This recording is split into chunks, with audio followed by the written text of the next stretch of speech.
प्यारे विद्यार्थियों, थोड़ा 5 मिनट रील कम स्क्रॉल कर लेना, लेकिन मेरी बातों को बहुत ध्यान से सुन लेना। अगर आपने नीट का फॉर्म भर दिया है, चाहे आपका सपना हो मेडिकल लाइन में जाने का या ना सपना हो, अगर आपने किसी के बहकावे में आकर के, अगर आपका ड्रीम है या फिर आपके पास कोई अगर ऑप्शन नहीं बच रहा था, इसीलिए अगर आपने नीट का फॉर्म भर दिया है और आप लोग चाहते हो कि आपका सिलेक्शन हो जाए, अगर आप लोग नीट एग्जाम क्वालिफाई करना चाहते हो, तो इसके लिए जो सबसे जरूरी पार्ट होता है, सबसे जरूरी पार्ट जो होता है कि जो नीट निकालना चाहते हैं, जो एग्जाम क्वालिफाई करना चाहते हैं, उनको मैक्सिमम टीचर्स या आपके बड़े आपके सीनियर्स आपको सलाह देते हैं कि आपको नीट की परीक्षा अगर निकालना है तो आप सबसे पहले एनसीईआरटी कवर कर दीजिए। तो आप लोग अगर एनसीईआरटी को कवर कर लेते हो, एक बार आपने कवर कर लिया, 2 बार कवर कर लिया, 3 बार आपने कवर कर लिया, तो आपको क्या लगता है कि आपका नीट निकल जाएगा?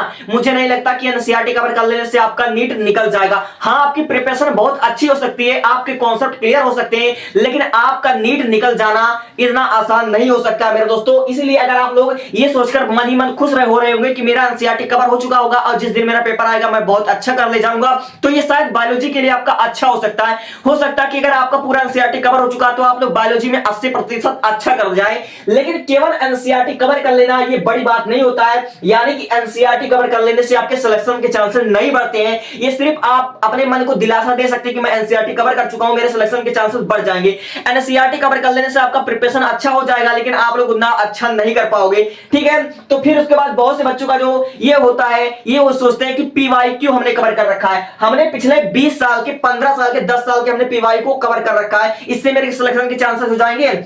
मेरे दोस्त, ये नीट का एग्जाम होता है, समझ लीजिए कि हर तरीके से हर साल ये नए प्रश्न बनते हैं, इसमें कोई भी प्रश्न आपका रिपीटेड नहीं होता है, कोई भी आपका प्रश्न रिपीटेड नहीं होता है। जितने बच्चे पीवाई के चक्कर में पड़े हुए हैं कि हम प्रीवियस ईयर क्वेश्चन को कवर कर लेंगे, हो सकते हैं उनके कॉन्सेप्ट क्लियर हो जाए, लेकिन कभी भी क्वेश्चन आपका रिपीट नहीं होता है, कभी भी क्वेश्चन आपका रिपीट नहीं होता है। केवल फिजिक्स और केमिस्ट्री में आपके कॉन्सेप्ट रिपीट हो जाएंगे, लेकिन बायोलॉजी में एक सिंगल क्वेश्चन तक रिपीट नहीं होता है। इसलिए पीवाईक्यू करना और खासकर बायोलॉजी का पीवाईक्यू करना एकदम से बेवकूफी है। इसलिए पीवाईक्यू करना अब बंद कर दो, क्योंकि ना हमारे पास उतना टाइम बन चुका है अब कि हमारे पास उतना टाइम हो कि हम कर लेंगे। तो ये भी आपका जरूरी नहीं कि आप लोग पीवाईक्यू के चक्कर में आप लोग मत उलझो, ये दोनों वेस्ट ऑफ टाइम है। तो अगर नीट में सिलेक्शन चाहिए तो नीट में सिलेक्शन के चांसेस हमारे कैसे बढ़ जाएंगे? नीट में सिलेक्शन के चांसेस सिर्फ 4 चीज कर लो, आपके सिलेक्शन के चांसेस बढ़ जाएंगे। मैं लिख कर दे सकता हूं, अगर जो बच्चा इन 1 महीने में 28 दिन में केवल 4 चीज को पकड़ लेता है और 4 चीज को लगातार रिपीट करता है, उसके सिलेक्शन के चांसेस बढ़ जाएंगे। सबसे पहली बात, आप लोगों ने जितना भी आपने तैयारी कर रहे हो, आपने 2 साल से तैयारी कर रहे हो, 1 साल से कर रहे हो, 6 महीने से कर रहे हो या 3 ही महीने से अगर नीट के फील्ड में आए हो, मेडिकल लाइन में जाने का आपने फील्ड कर रखा है, तो जितना आपने शॉर्ट नोट बना रखा है या किसी भी आप लोग ऑनलाइन से या ऑफलाइन बैच से अगर आप लोग पढ़ाई करते हो, तो आपको जो रेगुलर प्रोवाइड कर रहे हैं, आपको पीडीएफ दे रहे हैं, आपको नोट्स दे रहे हैं, उसको मल्टीपल टाइम जितना ज्यादा हो सके आप उसको रिवीजन करिए, ये आपका बेनिफिट होगा। इस 1 महीने के टाइम में बहुत से बच्चे सिलेबस को कवर कर लेते हैं और सिलेबस को कवर करने के बाद मन ही मन खुश होते हैं, और जो सबसे बड़ी गलती करते हैं नीट एस्पिरेंट, वो ये करते हैं कि उनकी रिवीजन में कमी आ जाती है, ठीक है। तो आप लोग रिवीजन कौन सा सबमिट कर सकते हो? तो रिवीजन केवल आप लोग बायोलॉजी कर सकते हो, लेकिन फिजिक्स और केमिस्ट्री क्या रिवीजन वाला सब्जेक्ट है? क्या रटने वाला सब्जेक्ट है? क्या आप लोग इसको याद कर पाओगे? ठीक है, क्या आप लोग फिजिक्स के क्वेश्चन याद कर लो? फिजिक्स और केमिस्ट्री को याद करने वाला सब्जेक्ट नहीं है, तो इसलिए आप लोग फिजिक्स और केमिस्ट्री में तो रिवीजन कर नहीं सकते। तो रिवीजन का पर्पस किसमें हो सकता है? केवल बायोलॉजी में। जितना ज्यादा से ज्यादा आप लोग हो सके बायोलॉजी को आप लोग रिवीजन करने का प्रैक्टिस करो, ठीक है। जितना अच्छा आप लोग रिवीजन करोगे, क्योंकि हम एनसीईआरटी तो पढ़ लेते हैं, लेकिन आए मौके पर जब हम लोग जाते हैं पेपर देने, तो उस टाइम हमारा स्ट्रेस लेवल इतना अप होता है, इतना हमारे सर पर बोझ होता है कि हम सही क्वेश्चन को गलत कर देते हैं, ठीक है। इसलिए आपका मल्टीपल टाइप आप रिविजन कीजिए, रिविजन को आप जितना बढ़ा सके उतना बढ़ा लो, क्योंकि रिविजन ही आपका मेन मतलब अस्त्र है। अब बहुत से बच्चे तो ये होते कि रिविजन भी करते हैं, लेकिन वो मॉक टेस्ट नहीं देते। उनकी सबसे बड़ी हमारी जो भूल ये होती है कि वे मॉक टेस्ट नहीं देते। बहुत से 90% बच्चे ऐसे होते हैं जो कि मॉक टेस्ट देते ही नहीं है। अगर आप लोग मॉक टेस्ट नहीं दे रहे हो तो सबसे बड़ी आप लोग बेवकूफी कर रहे हो। इसलिए भले 1-2 लेक्चर कम देखना, भले एक चैप्टर को कल पढ़ लेना, लेकिन मॉक टेस्ट देना, ठीक है। मॉक टेस्ट देने से हमारे कॉन्सेप्ट क्लियर नहीं होते, हमारे सिलेक्शन के चांसेस बढ़ जाते हैं। इसलिए आप लोग मॉक टेस्ट को जितना जल्दी हो सके उतना जल्दी कवर करो। और जो बच्चों ने मॉक टेस्ट छोड़ दिया है पिछले वीक में, 1 महीने से जो लोग मॉक मॉक टेस्ट नहीं दे रहे, पहले मॉक टेस्ट को कवर करो, ठीक है, पूरा पहले उसको कवर करो। और फिर उसके बाद बहुत से बच्चों को सब कुछ पता होता है, सब कुछ वो कर चुके होते हैं, लेकिन 180 मिनट में 180 क्वेश्चन को करना कोई हलवा नहीं, कोई मजाक नहीं है। बहुत से बच्चे क्या करते हैं, स्पीड नहीं उनकी अच्छी होती है, इसलिए या तो क्वेश्चन को छोड़ देते हैं या तो जल्दबाजी में तुक्का लगा देते हैं, जिससे उनके सिलेक्शन के चांसेस डाउन हो जाते हैं। इसलिए आप लोग डेली आपको प्रैक्टिस करना, डेली आपको मॉक टेस्ट देना और डेली आपको क्या करना है, स्पीड पर प्रैक्टिस करना है। यानी कि 3 घंटा आप लोग पर डे बचा कर रखिए। 28 दिन में अगर आप लोग 3-3 घंटे पर डे मेहनत करते हो तो आप लोग का कोई भी क्वेश्चन छूटेगा नहीं, आप लोग टाइम मैनेजमेंट अच्छा कर ले जाओगे, ठीक है। और जितना अच्छे से आप फिजिक्स और केमिस्ट्री को आप लोग जितना मल्टीपल टाइम आप लोग प्रैक्टिस करें, उतना आपके लिए ज्यादा बेनिफिट होगा। आप लोग नए नए क्वेश्चन को बनाने का कोशिश कीजिए, नए नए क्वेश्चन को, जेईई मेंस के क्वेश्चन को आप लोग सॉल्व करना शुरू कर दिए।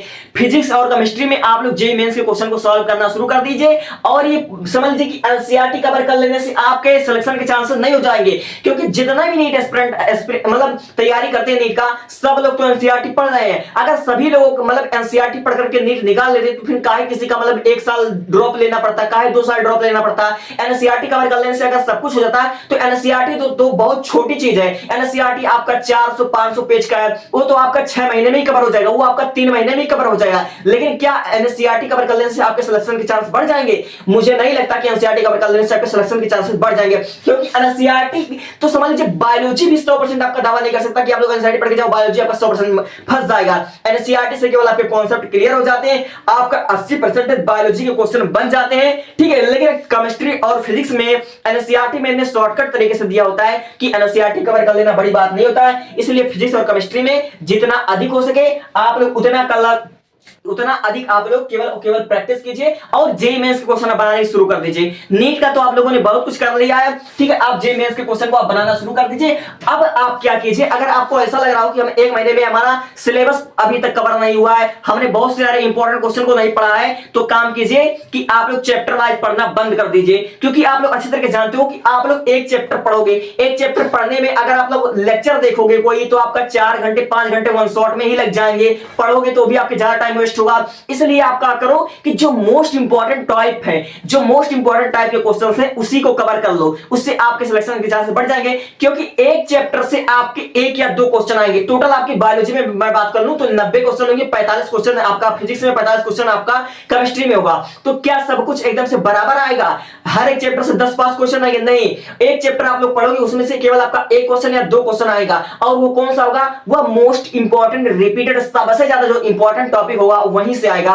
इसलिए आपको चैप्टर वाइज पढ़ने की जरूरत नहीं है, क्योंकि 28 दिन में आपका कुल 80-90 चैप्टर बन जाता है, तो इसलिए आप लोग कवर नहीं कर सकते हो। इसलिए मोस्ट इंपॉर्टेंट टॉपिक को पकड़ो और उसी को आप लोग मतलब तैयारी करना शुरू कर दो। जैसे मैं फिजिक्स की बात कर लूं तो फिजिक्स में आपका प्रक्षेप गति से आपके अक्सर सवाल बनते हैं, बीमा से आपके अक्सर सवाल बनते हैं, ठीक है, और आपका प्रतिशत त्रुटि से अक्सर सवाल बनते हैं। तो जो मोस्ट इंपॉर्टेंट टॉपिक होता है उसको आप लोग कवर करो ना।